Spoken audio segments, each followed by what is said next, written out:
Hola jóvenes, ¿cómo están? Espero que estén bien. Vamos a ver ahora el tema de los principios de contabilidad generalmente aceptados. Los mismos son de suma importancia porque constituyen la base para poder hacer correctamente los registros de las diversas transacciones. En primer plano tenemos acá el concepto de principio.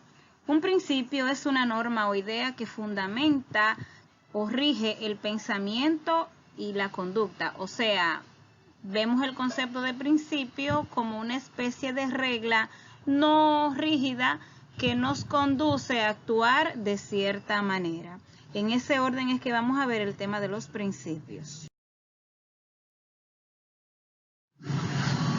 Entonces, tenemos el concepto de principios de contabilidad. Es un cuerpo de doctrina asociado con la contabilidad que sirve de explicación de las actividades corrientes o actuales y como guía en la selección de convencionalismos o procedimientos.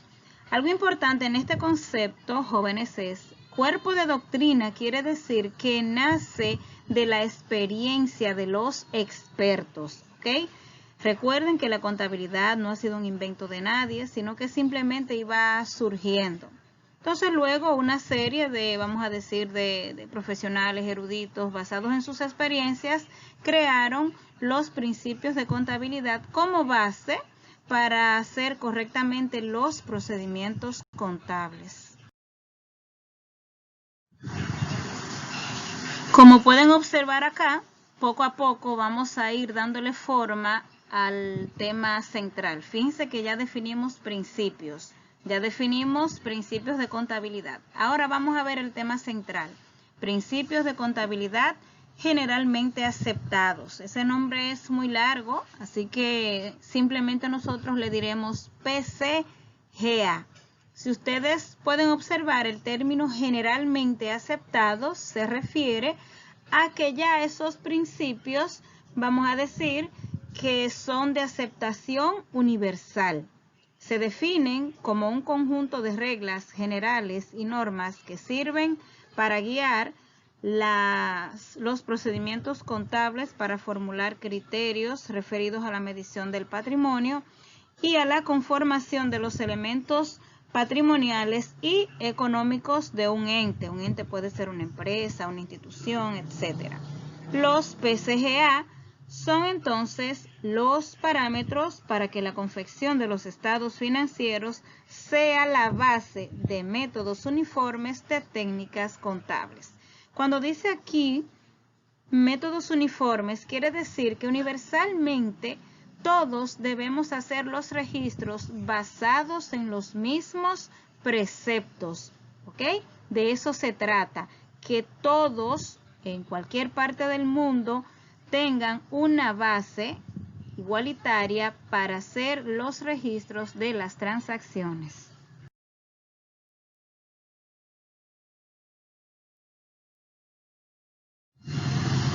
Ok, jóvenes, continuando, vamos a ver acá, como pueden observar, un listadito sobre los PCGA. ¿Por qué digo un listadito? Bueno, porque son muchísimos los principios que hay, pero estos que les presento son los principios fundamentales y básicos. Basta con que conozcamos la aplicación y uso de estos principios para ir comprendiendo paulatinamente la base de los registros contables.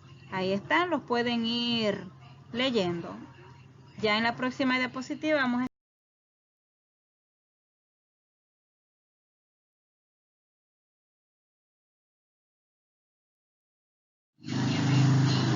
tenemos el primer principio, principio de equidad. ¿Por qué es el primer principio? Bueno, equidad es sinónimo de imparcialidad y justicia. Principio de equidad se constituye como un postulado básico. Postulado básico quiere decir que eso rige hasta nuestras vidas. ¿Para qué sirve en contabilidad este principio? Bueno, es una guía que orienta en el sentido de lo ético y lo justo la evaluación contable de los hechos que constituyen el objeto de la contabilidad. Por ejemplo, cuando se refiere a repartición de utilidades, a cada quien hay que darle no lo que se merece, sino lo que le corresponde. Por lo tanto, los estados financieros deben prepararse de modo tal que reflejan con equidad los distintos intereses en juego en una empresa dada.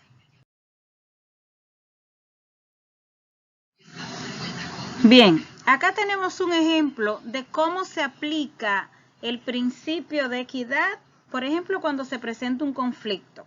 Tenemos aquí este caso de la empresa ABC que tiene 3 socios. El señor Álvarez cuenta con el 50% de las acciones, el señor Bueno aportó el 30% y el señor Casas tiene el 20% de las acciones. Al final del periodo la empresa tiene utilidades de 10.000, vamos a decir pesos.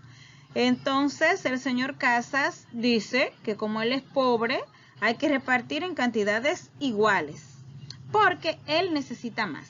Entonces yo pregunto, ¿el señor Casas tiene razón? ¿Cómo se resolverá el conflicto aplicando el principio de equidad? Veamos en la siguiente diapositiva. ¿Qué tú crees que se pueda resolver aplicando este principio? Ve pensando. Bueno, acá está la solución. ¿Qué dice el principio de equidad? Que hay que repartir justamente. Entonces, lo justo es repartir las ganancias de acuerdo con las inversiones de cada socio. Por tanto, el señor Casas no tiene razón. ¿Cómo vamos a repartir? Bueno, fácil. Vamos a repartir en base a la inversión de cada socio. Ustedes pueden ver ahí en la repartición de las utilidades cómo se hizo. Si el socio A tiene el 50% de las acciones, pues se supone que le toca el 50% de las utilidades y así sucesivamente. Principio de dualidad económica. Vamos a remontarnos a este principio en las etapas de la contabilidad, ¿ok? En la Edad Moderna estuvo el fray Lucas Pacioli, quien fue el padre de la contabilidad. Este principio nace de su axioma, ¿ok? Que no hay deudor sin acreedor y no hay acreedor sin deudor. ¿Qué quiere decir eso? Que en contabilidad todas las transacciones deben tener mínimo 2 efectos. Una cosa entra, se supone que otra cosa sale. Entonces, el principio es la base del método contable que actualmente utilizamos y es el único principio que no es doctrina. ¿Por qué? Bueno, porque es la base de la contabilidad, ese no se discute. Por ahora no voy a dar muchos detalles del principio de dualidad económica porque los conceptos de débito y crédito se verán más adelante en el módulo 3. Mientras tanto, para que tengan una idea, vamos a ver el ejemplo. Dice acá que un ejemplo sería que en el registro contable de todas las transacciones, la suma de los débitos debe ser igual a la suma de los créditos. Bien, hasta ahí vamos bien y más adelante detallamos.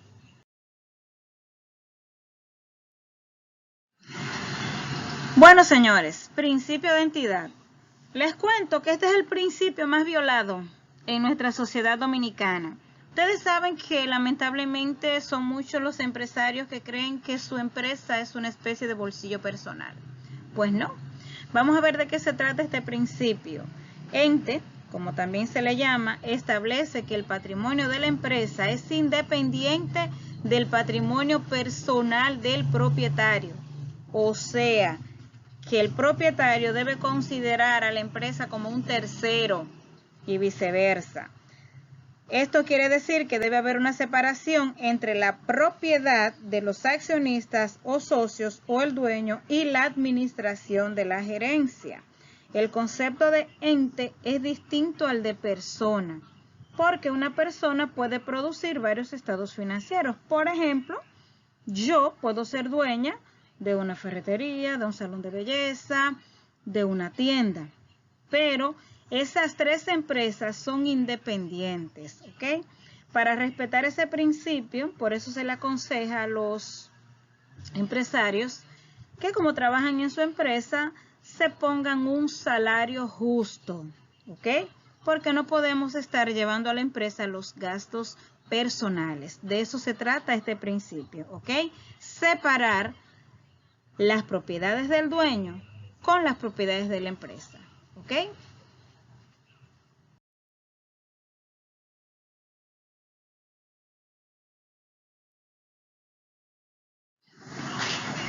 Un principio muy importante y simple de aplicar en contabilidad es el principio de bienes económicos.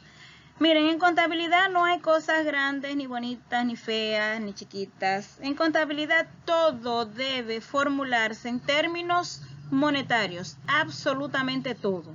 Eso quiere decir que los estados financieros siempre van a referirse a bienes económicos.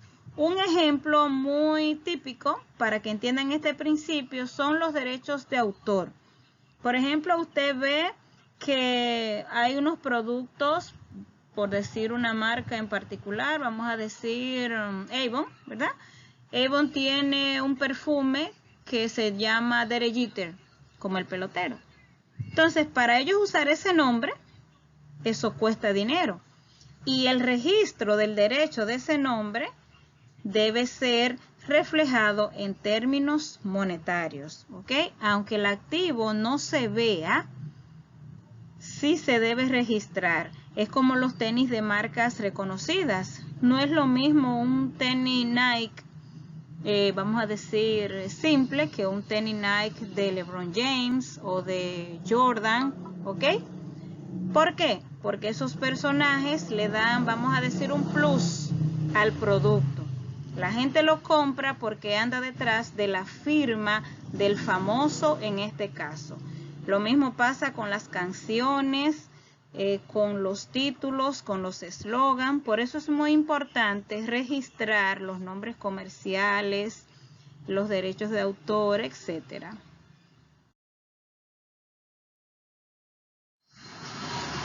Principio moneda común denominador.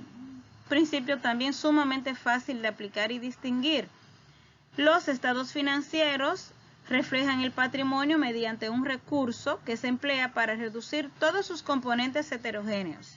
Ustedes recuerdan en la clase que me hicieron de los hechos de la Edad Media, donde está el solidus de oro. Bueno, el solidus de oro significó un gran avance de la contabilidad porque ya podíamos medir de una manera homogénea todos los recursos, el patrimonio y demás elementos económicos, vamos a decir, de los interesados, ¿ok?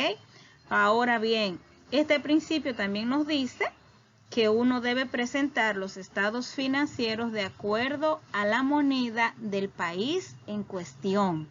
Por ejemplo, en República Dominicana los estados financieros deben estar expresados en pesos dominicanos, en Estados Unidos en dólares y así sucesivamente. Es un principio sumamente fácil de aplicar.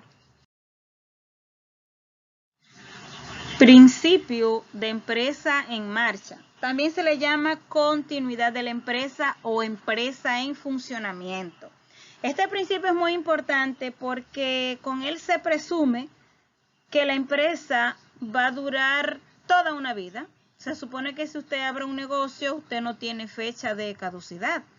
Este principio es sumamente importante porque muchas veces pasa que las personas aportan ciertos activos, se lo pasan a la empresa y después por cualquier problema o circunstancia, vamos a decir, el dueño quiere apropiarse otra vez de lo que una vez fue suyo. Entonces, ¿qué pasa? Que eso no se debe. Gracias a este principio, la empresa tiene, vamos a decir, credibilidad ante la sociedad. Por eso es importante evaluar la empresa en base a las propiedades que ella disponga. De no existir este principio, por ejemplo, algo tan simple como aceptar un cheque de una empresa no fuera posible. Bien, o sea, cuando usted pone una empresa, se asume que esa empresa tiene carácter indefinido, al igual que todos sus activos. Principio de precio de adquisición. también llamado principio de costo de adquisición o costo de producción. Este es simple de entender. Como su nombre lo indica, este principio exige que nosotros debemos registrar las propiedades que compremos al costo que pagamos, no por el costo que tiene en el mercado. Un ejemplo, usted tiene una empresa y usted compró un Daihatsu en oferta, un camión Daihatsu en oferta. Vamos a decir tentativamente que en el mercado ese camión cuesta 2 millones de pesos.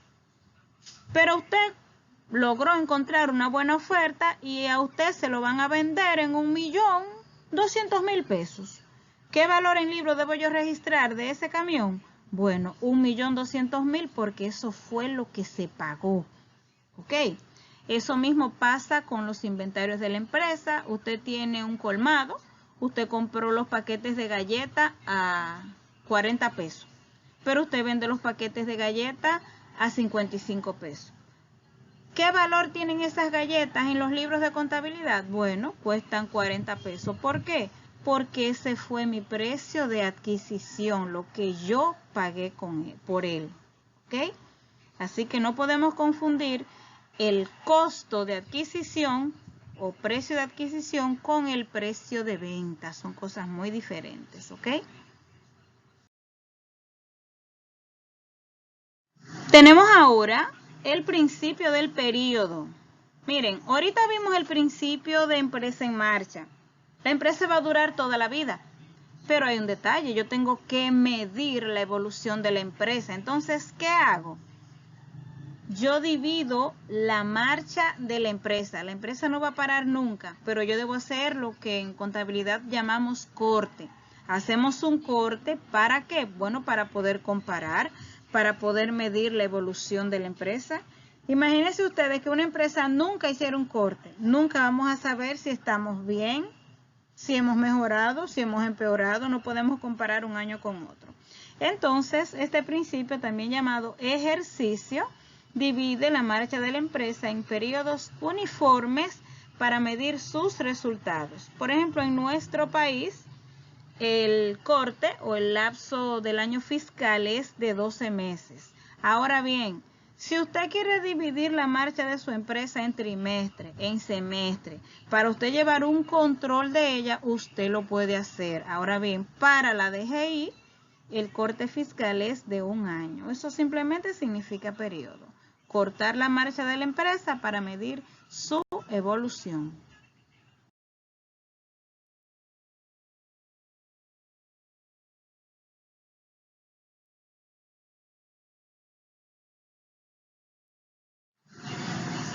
Principio del devengo.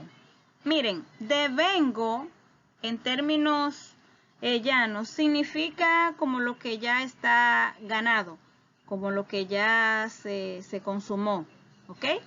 Entonces tenemos acá que este principio nos dice en qué periodo yo debo registrar los gastos o los ingresos.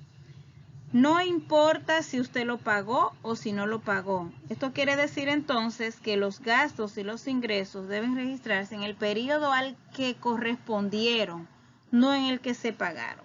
Aquí pueden leer un ejemplo, dice, la factura del teléfono de agosto me llegó el 10 de septiembre. ¿A cuál periodo pertenece el gasto? ¿Agosto o septiembre? ¿Qué tú crees? Entonces, si aplicamos el principio del devengo, debemos registrar ese gasto en el periodo de agosto porque en ese mes fue que se consumió. ¿Se entendió? Yo consumí la luz en agosto y la pagué en septiembre. ¿Pero por qué la debo registrar en agosto? Porque en ese mes fue que yo consumí. Otro ejemplo sería con el ingreso. Hay clientes que te pagan por adelantado por un servicio. Imagínense ustedes que a mí como contadora un cliente me pagó 3 meses de un trabajo adelantado. O sea, hoy yo recibí 10.000 pesos de un cliente por un trabajo que yo voy a entregar en 3 meses. Yo no puedo registrar ese ingreso ahora porque yo no he trabajado, no me lo he ganado, no lo he devengado. Entonces vamos a decir que yo lo cobré hoy. Estamos en septiembre y yo lo voy a entregar en noviembre. ¿A qué mes le pertenece el ingreso? ¿A septiembre o a noviembre?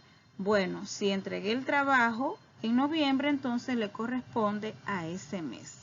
Bien. Principio de objetividad. Objetividad quiere decir de objetivo, que los hechos se evalúan razonablemente, que el resultado presentado en los estados financieros corresponden a un sistema, ¿ok? Que nadie manipuló esa información. Usted sabe que en la contabilidad puede arrojar datos que le gusten a un grupo de usuarios, a otro no. Ustedes saben que estamos en el país donde a los empresarios les gusta que el resultado siempre sea pérdida, ¿ok? Pero no podemos complacer a todo el mundo. O sea, la objetividad quiere decir que los estados financieros deben reflejar un punto de vista razonable y neutral de las actividades y que pueden ser verificadas por terceros. Por eso hay que tener mucha cuenta con lo que se maquilla, como generalmente se dice, al momento de declarar falsedades, porque la DGI castiga eso de manera muy tajante. Así que objetividad quiere decir que los resultados presentados deben ser reales y verídicos. Principio de realización. El término lo dice, realizado, o sea, que la transacción ya tuvo lugar, ya existe un documento que me da a mí, vamos a decir, el derecho de algo. Los resultados económicos se registran cuando se realizan o cuando la operación queda perfeccionada. Por ejemplo, si yo voy a un banco a pedir un préstamo, yo debo registrar la deuda cuando el banco me haga el desembolso. Si yo compré un camión, vamos a decir que lo traje de Estados Unidos, pero ya yo lo pagué, ya yo tengo mis documentos, aunque ese camión no haya llegado a mi empresa en físico, ya es de mi propiedad porque tengo un documento que así lo avala. Entonces, para poder registrar las transacciones es necesario que se realicen. Por ejemplo, una orden de compra. Un cliente me hizo una orden de compra. ¿Cuándo yo voy a registrar esa venta? Fácil, cuando yo despache, cuando yo tenga la factura.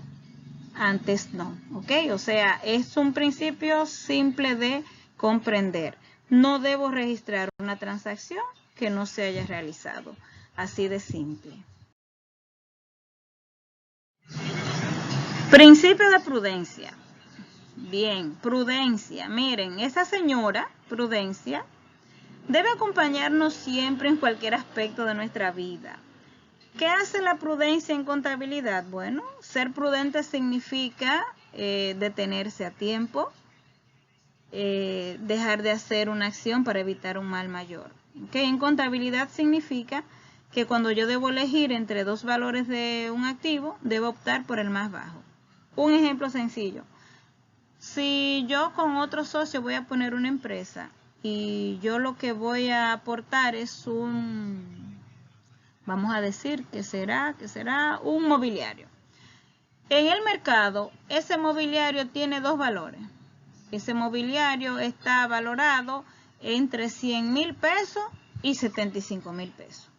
Entonces yo voy a elegir, la contabilidad me manda a valorar ese inmueble que yo voy a poner, por 75,000 para bajar mi participación. ¿Por qué? Porque al final, si yo me pongo a decir que el aporte es alto, van a subir los dividendos, van a subir los impuestos, ¿ok? Otra cosa importante de este principio es que las pérdidas se deben contabilizar cuando se conocen. Si usted ahora mismo se enteró de que va a tener una gran pérdida por alguna razón poderosa que se pueda probar, usted puede registrar esa pérdida. Ahora bien, la ganancia solamente la puede registrar cuando se realice. En la próxima diapositiva vamos a ver el ejemplo. Veamos, acá está este ejemplo.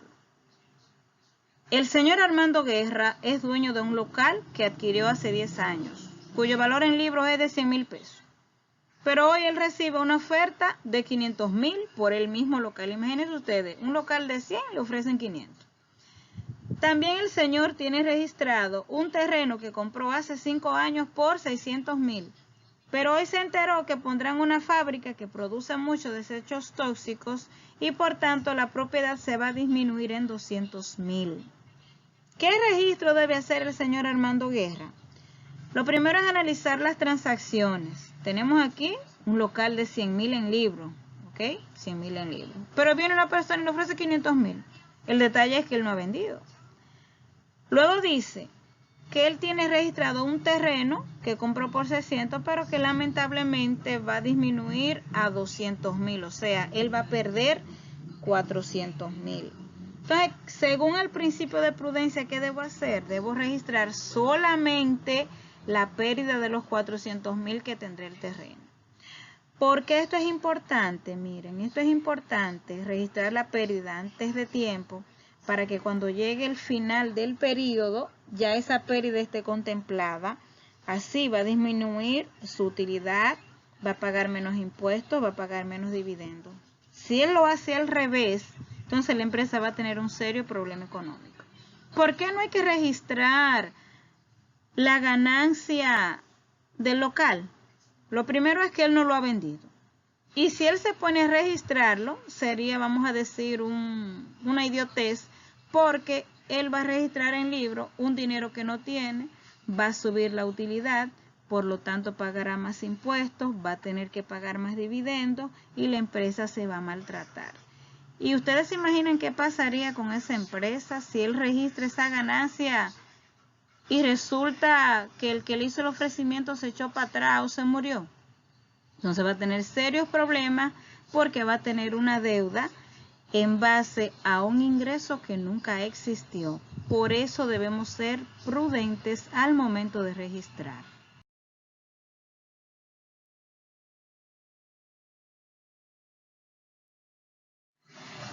Principio de uniformidad. Implica que las empresas, una vez que hayan decidido la aplicación de una norma, todas las operaciones deben ser tratadas de la misma forma. Miren, nosotros tenemos algo que se llama en nuestro país economía de opción. Usted elige el método de registrar los ingresos, usted elige el método de la depreciación. Ahora bien, usted lo elige y usted debe mantener el mismo método de registro. ¿Por qué? Simple, entonces no voy a poder comparar un periodo con otro. Un ejemplo típico en contabilidad es que existen dos métodos para registrar los ingresos: el método de los devengados y el método de los percibidos. El método de los devengados me dice a mí que yo debo registrar todos los ingresos aunque no se hayan cobrado, pero el de los percibidos me dice a mí que yo solamente debo registrar los ingresos que solamente he cobrado. Si yo adopté el de los devengados, pero luego llega diciembre, yo digo que quiero declarar con los percibidos porque voy a pagar menos impuestos, yo no puedo hacer eso. Por eso la ley le da la oportunidad a los diferentes contribuyentes para que elijan sus métodos de registro. ¿Okay? Una vez adoptado uno, ya no puede cambiar. Existen en nuestro país, por ejemplo, 4 fechas de cierre de año fiscal: 31 de diciembre, 31 de marzo, 30 de junio y 30 de septiembre. Usted adapta el que usted le convenga. Ahora, no venga usted a querer cambiarlo porque llegó diciembre y usted tiene mucho lío. Yo lo voy a poner en junio. No, no es así. Para usted cambiar de un método, eso se solicita con tiempo ante la DGI y hace los ajustes del lugar. Este principio, si usted quiere cambiar algo en su empresa ya por una fuerza mayor, no es una camisa de fuerza, usted lo hace, pero sigue los procesos reglamentarios. Si algo lo obligó a usted a cambiar de método, pues simplemente lo solicita y la DGI se lo puede autorizar para el periodo siguiente. Bien, espero que hayan entendido esta parte acá. Principio de importancia relativo significación. Miren, este principio es el que nos dice que la contabilidad no es tan minuciosa. Hay cosas que no es necesario registrarla, por eso dice importancia relativa.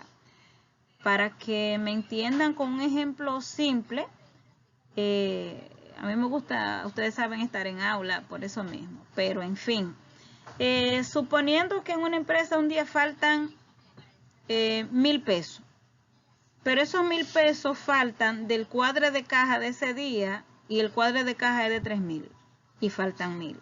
Ahora bien, usted como contador está sacando un inventario y usted está haciendo, revisando los estados de cuenta del banco y usted observa que faltan 1.000 pesos, una diferencia de 1.000 pesos. Pero el total de efectivo movido por la empresa fue de 100.000. Entonces, ¿esos 1.000 pesos son importantes? Bueno, pues no. Ahora bien, ¿cuándo son importantes los 1.000 pesos?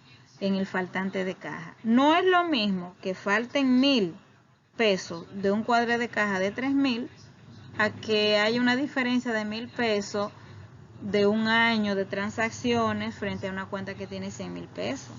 Ok, de eso se trata. Es simple.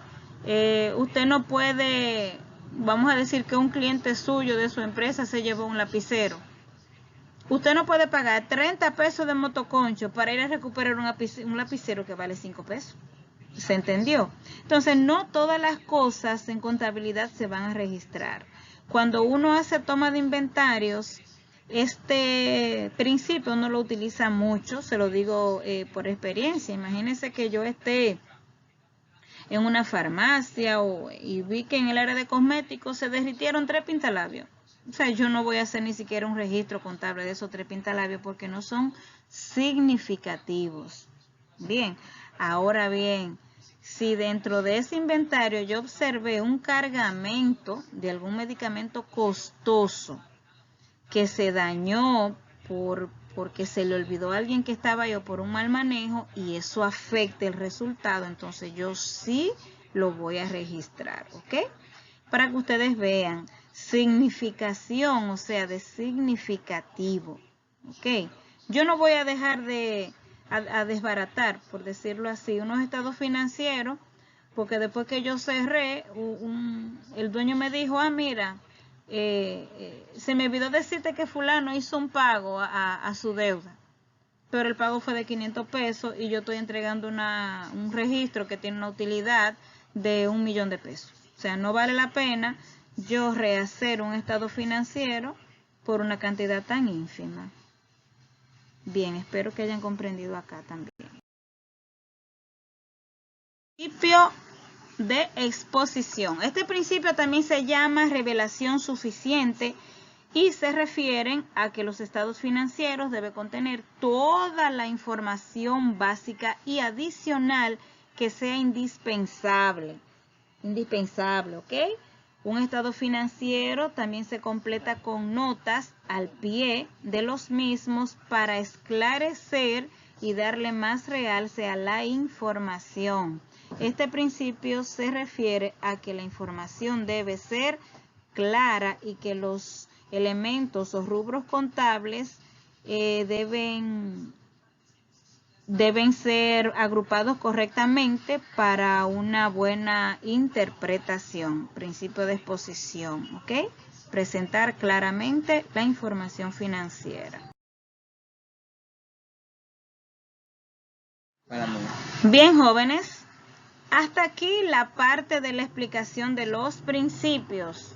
Luego vamos a continuar con una aplicación práctica. Ustedes mismos pueden ir viendo en su guía algunos ejercicios, los pueden ir practicando para luego entre nosotros confrontar y verificar si han comprendido el uso y aplicación. Espero que les haya gustado la presentación.